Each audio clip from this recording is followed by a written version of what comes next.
Pemirsa, inilah headline Indonesia hari ini, Jumat 8 November 2024. Kita mulai dari suara.com yang mengabarkan mengenai Menteri Komunikasi dan Digital, Mutia Hafid mengaku saat ini belum bisa melakukan pemecatan terhadap pegawainya yang terlibat kasus judi online.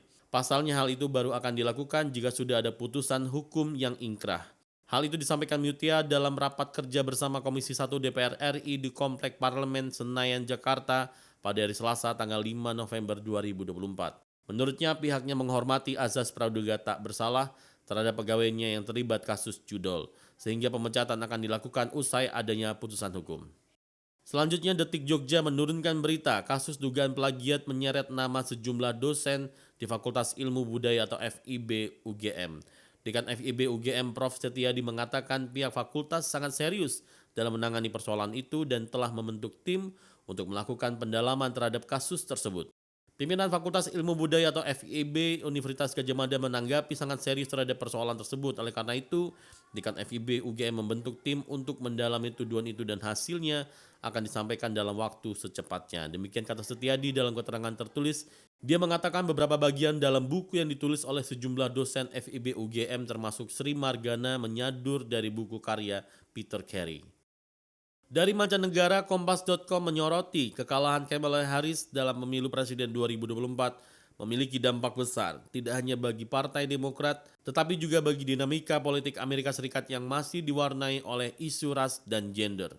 Harris yang merupakan perempuan pertama keturunan Afrika dan Asia Selatan yang mencalonkan diri sebagai presiden telah mencetak sejarah.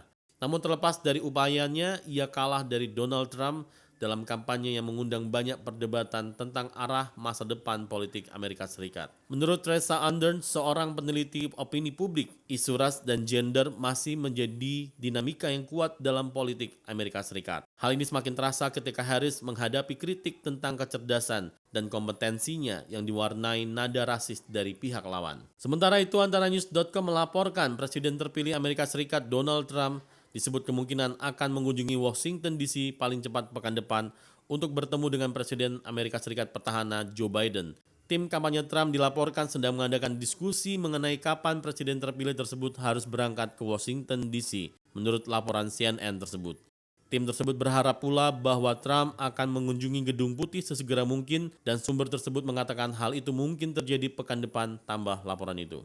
Kembali ke dalam negeri, berita1.com mengabarkan Ketua Umum Partai Golkar Bahlil Lahadalia mengumumkan kepengurusannya secara lengkap di kantor DPP Golkar di Jakarta pada hari Kamis tanggal 7 November 2024. Dalam kepengurusan terbaru tidak ada nama Presiden ke-7 RI Joko Widodo atau Jokowi dan putra sulungnya Gibran Rakabuming Raka.